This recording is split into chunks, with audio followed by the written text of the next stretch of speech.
and welcome to another episode of Jamaica Alternative Dispute Resolution Society's Justice Corner, where neutrality and hard arguments converge. My name is Roseanne Allen, and I will be your host for this show.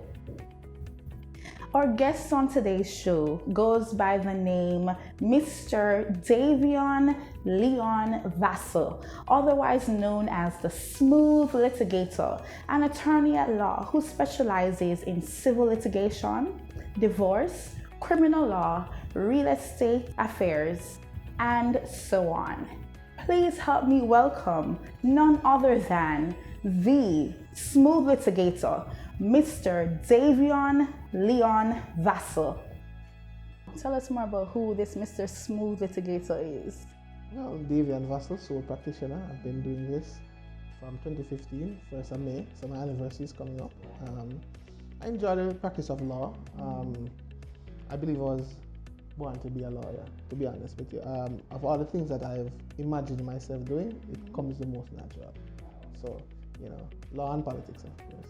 As you know, we believe in educating the general populace and bridging that gap between industry practitioners and the common man. Where do you believe that ADR practices stand?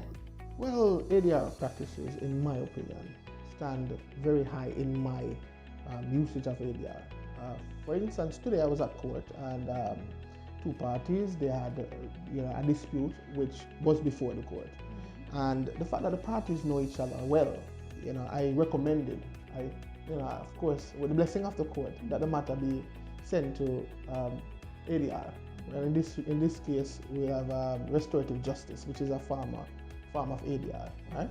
And we have to explain to the parties that this forum is different from that of the court, where the parties would get to meet with a mediator who would explain to them that this is for conflict resolution and they might be able to reach a solution outside of the influence of the court.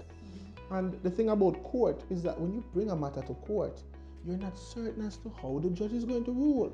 So when you bring it within the ADR regime, it means you have an influence, you have an input as it relates to the solution that you're going to get. And that is very important. So I would impress upon the ordinary citizen to think about it before you think about having your day in court. See if you can try to, resolve these differences, among yourself. I really appreciate the fact that you addressed that, because I know in some offenses it has to go through the parish council or the parish court. And so in that aspect, how would you as a practitioner change or cause some level of shift in that approach to say ADR should be the mandatory step before it gets to the court system? All right.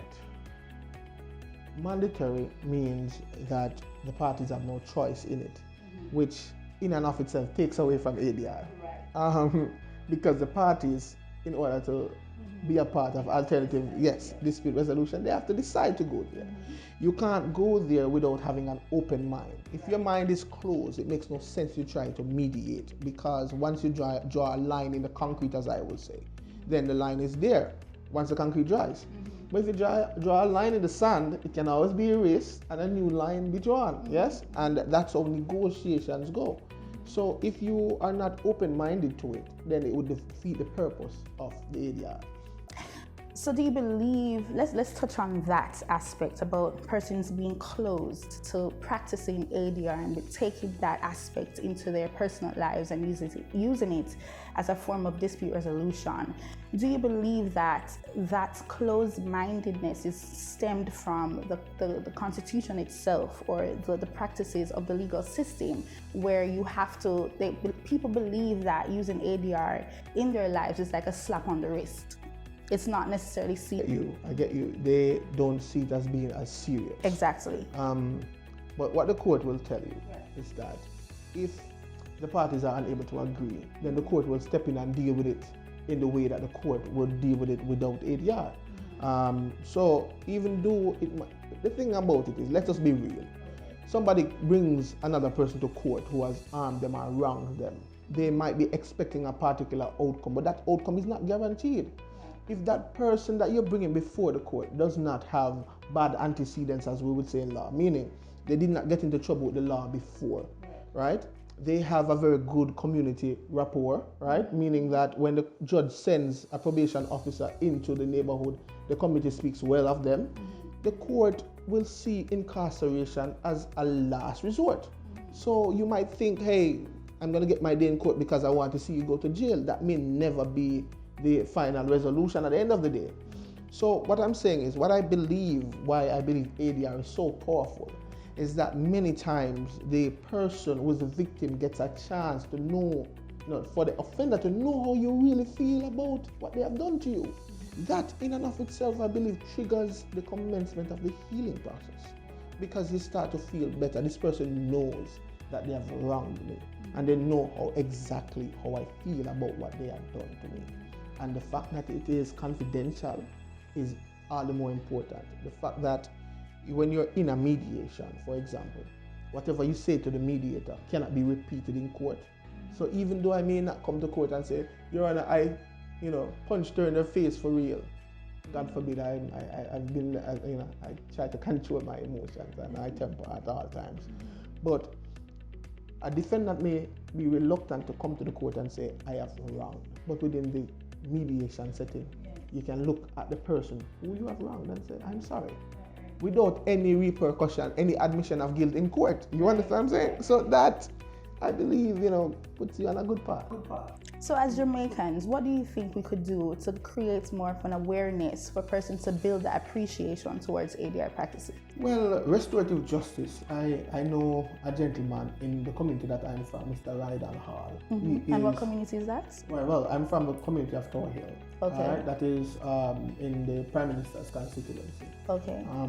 The gentleman, Mr. Rydan Hall, he would speak to the individuals. He's the head of the restorative justice program in the community. Okay. And what he does, he will speak to the individuals who, instead of going to court on certain matters that he believes can be resolved within the community, he recommend ADR to them. And you see, once people are aware of this mechanism or aware of this particular avenue, they'll take better advantage of it. I agree. And Jamaican people like money, and ADR. It's in cheaper. ADR, Yes. Somebody can cause you some damage, and instead of going to the court, you can say, I believe, this person has harmed me, and I would accept compensation of X or Y. Given if it's reasonable, it might be, a solution to the problem. So from one man's standpoint and one community standpoint, what else can be done for the general public to appreciate that? Education drive. People can't use what they don't know about. Right. Once you know about it, you're more inclined to try it. Right? And not to mention, if individuals who have tried it can also be a part of that awareness to say, hey, I have a similar situation where I have used ADR to resolve my problem. You can try too. Each one reach try, one. Test it, proven. Each one reach one. Yeah. The snowball effect. Right. It works. Right. One person recommend to another, and so on and so forth. Some people believe that persons are still somewhat disenfranchised to achieve that legal redress. How do you feel about that? The thing about it, as I said to you, the going to ADR does not at all rob that legal redress that you have, right? It is, that process that doesn't involve a judge. But in the event that the parties are unable to amicably resolve the situation, it can easily go to the judge for the judge to decide. So it does not rob you. But I see it as is an effective complement. They can complement each other. Rather than to see it as an either or. We try ADR first. If that is unsuccessful, then we go to the regular route. Right. So it's not an either or. Right. It can be an effective complement. So let's touch on the complement. Let's speak about the school system. How is it that we can incorporate that complement into the school system in terms of anger management, dispute resolution, all of that? I believe in many years of attending school that the guidance counselor is used wrongly. I believe that when, instead of when the guidance counselor see a particular child acting out, that child is sent to the guidance counselor as a way of punishment, right, rather than to say if two individuals are having an issue, right, both of them go to the guidance counselor who act as a mediator, right, to try to, so that's where it should start. The guidance counselor should be the mediator. They say, you two have a difference. What is the root cause of this? And can we discuss it to see how best we can resolve this? Rather than, running immediately to suspensions or detentions. Sometimes getting to the root of what is causing the problem may very well resolve the problem, right? So that is it in the school. So we can let the children know from early on, if you have a problem, right, with a particular person, you can tell the guidance counselor to, try and see if you can have a meeting to discuss it with that person. We, many Jamaicans, seeing taking the high road as being soft.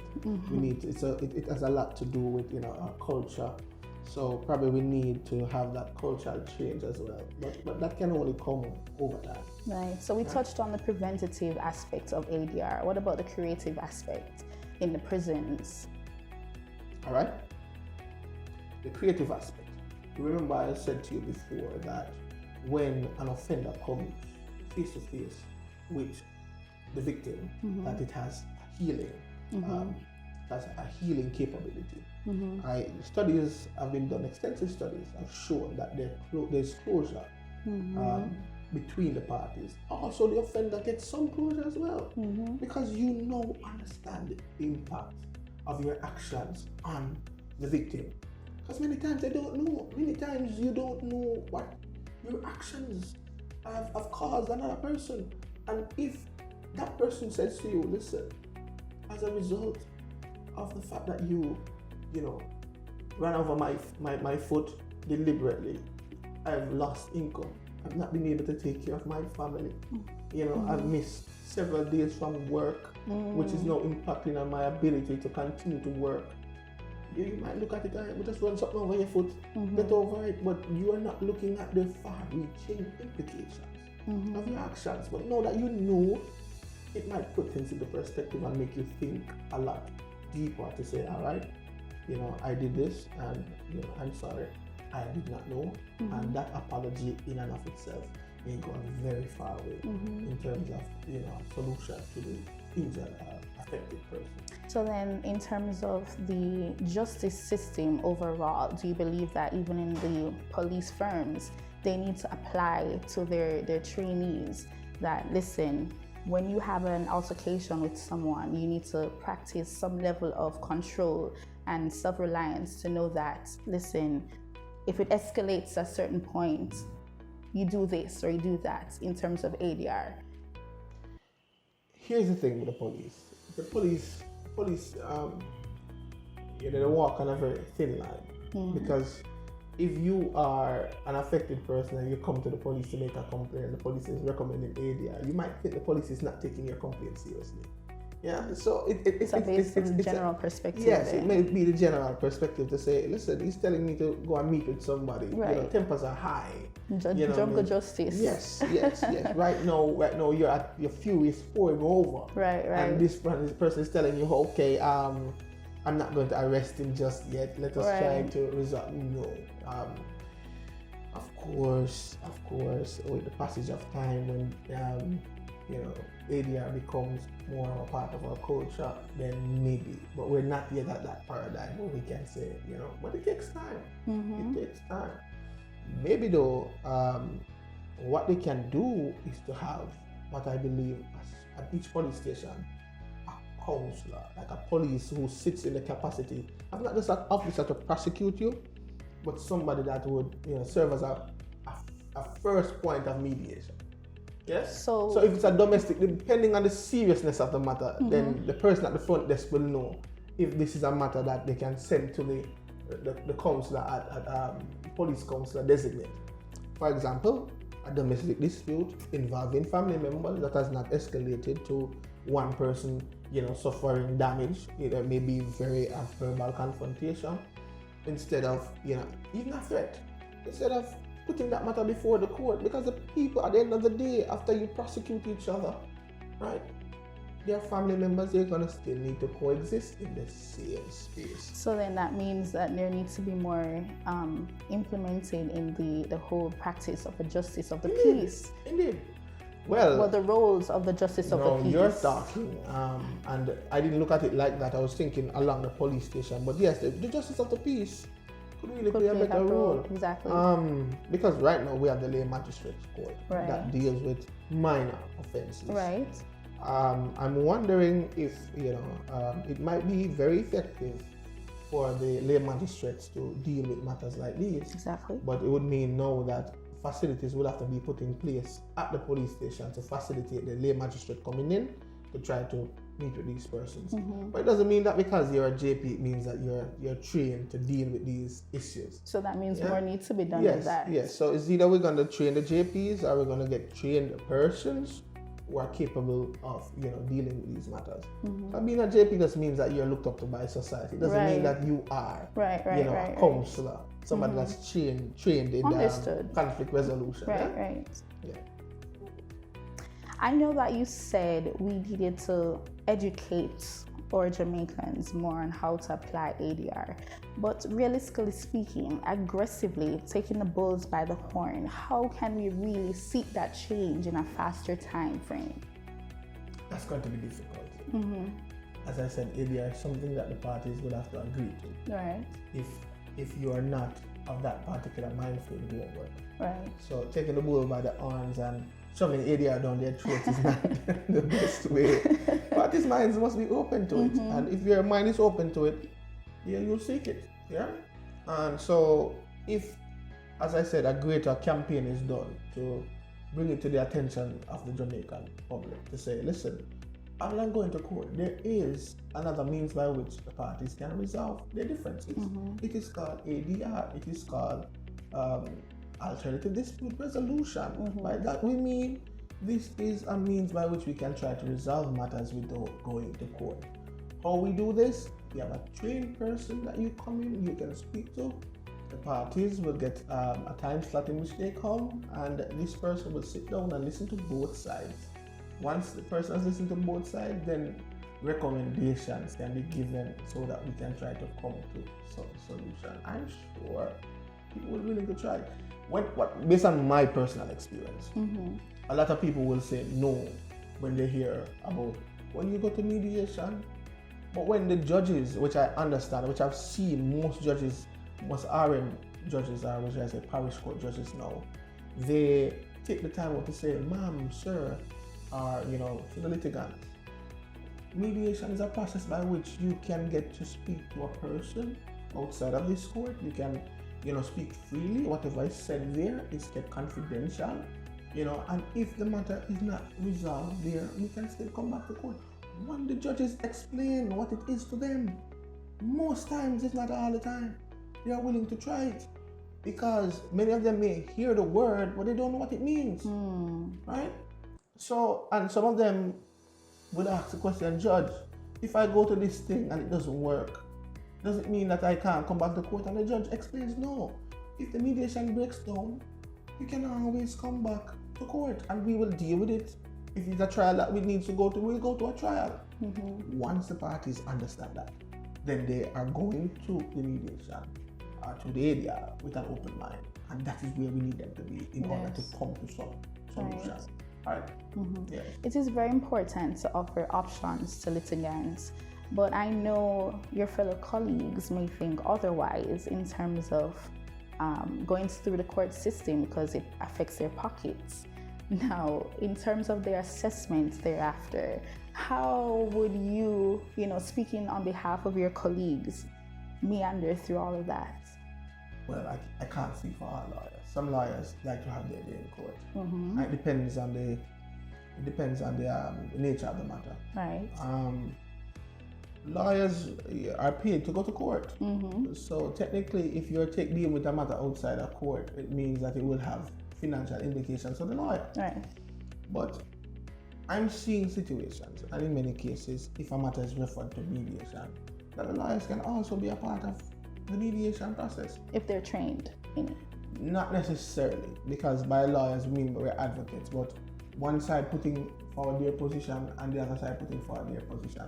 I believe that because I've been a part of mediation hearings, right, where I have represented a client, and I'm, with the mediator being there, the other party has counsel, and depending on what is proposed, I will determine whether or not that is reasonable or sufficient, so that is another avenue of it. But really, I can't speak for all lawyers. I believe that mediation and ADR works hand in hand. Right? Well, ADR, mediation is a part of ADR, right? But ADR works. And really, many times... hand in hand with lawyers and ADR practices, hand in hand. It works. I've seen it firsthand. So I have no doubt as it relates to its impact. I have no doubt as it relates to the power that it has, right? So once applied properly, it can work. It can be used by lawyers as a tool to, get a solution. Yeah. Many times your client may be in a very bad position, right? Where if you were to face the courts, that your client would in fact be probably looking at jail time. But the ADR is there, and you're saying, okay, let me see what this can offer. A medium by which my client may be able to make recompense without admission of guilt in a court of law. So it still works. It's just a matter of the perspective of the lawyer. Whether or not you see it as a tool in your arsenal, or you see it as, should I say, the enemy. You understand? It depends on your perspective. Yes. So. And we're back at that perspective. Not many persons share the same sentiments as you do. So would you believe that's in the minority or the majority of the court, the legal system? Well, I'm seeing more and more in court, even today, when I was in court, where lawyers are actively asking for the intervention of the court to refer the matter to mediation. Oh, that's excellent. So we are seeing it as a means of resolving matters in our client's favor as well. Yes. Because, as I said, depending on the nature of the matter and whether or not it can be one of those matters that is referable to restorative justice or mediation, then we would encourage our clients to be a part of it. And the judges look at it rather favorably, because if you're going to look at a judge and say, Judge, I know you're here to do your job, you're being paid to administer justice, but we, with your blessing, of course, would want to go to mediation. The judge will look at that rather favorably. Right. To say, all right, and to be honest with you, look at it this way. It may not be the right move, but I look at it this way. If mediation is suggested and a defendant is saying, I don't want to go, I want my date in court, and that person is found guilty, I'm sure the judge will take that into consideration when sentencing to say, listen, you got an opportunity. As well as if the defendant is saying, I would like to try mediation, even if it fails, the judge would make even the sentencing say, you gave it an attempt to try to resolve it. Even though you're found guilty, I saw that you had the requisite mindset to try to make amends. You went to mediation. It may very well play a part in terms of mitigating the sentence to come. Yeah. So today I saw a judge when he recommended mediation. A young lady was stern. I don't want to go to mediation. The judge said, well, since you don't want to go to mediation, and I have based on the allegations where you're constantly interfering with this person, I may need to alter the terms of your bail to ensure, since you can't resolve it, and I'm fearful that if no intervention is taking place, where the parties will reoffend and be back before the court in a different matter, it may very well mean that I will have to step in. She realized where the judge was heading, and she said, all right, let me give it a try. Yeah, so it can work. Thank you. Well, there you have it, my fellow viewers. We have to equip ourselves with the knowledge and the know-how to resolve our issues through dispute resolution. We want to also thank you, Mr. Vassell, for leading this well-needed conversation in how to really meander our way through the justice system of Jamaica. Thank you again, Mr. Vassell, for your time. It's been a pleasure. Awesome. Jamaica, you may very well believe that going to ADR may limit your options, but in fact, it's an additional option. It's an option that we can use to prevent the backlog in the courts. Instead of having your matter join in a long queue of other matters, you can try to have your matter dealt with in a very short space of time by somebody who's trained. And guess what? The solutions that you arrive at may very well be your own, because your opinions are taken into consideration when the decisions are being made. So mediation is for all. And thank you, our viewers, for tuning into another episode of the Jamaica Alternative Dispute Resolution Society's Justice Corner. Please don't forget to like, comment, and subscribe on our Instagram, Facebook, Twitter, LinkedIn, TikTok, and YouTube pages for more episodes and postings. I will leave you with this quote by Max Lucas. Conflict is inevitable, but combat is optional. Once again, my name is Rojan Allen. Please let us be the change we want to see in generations to come. Have a wonderful rest of the week. Bye.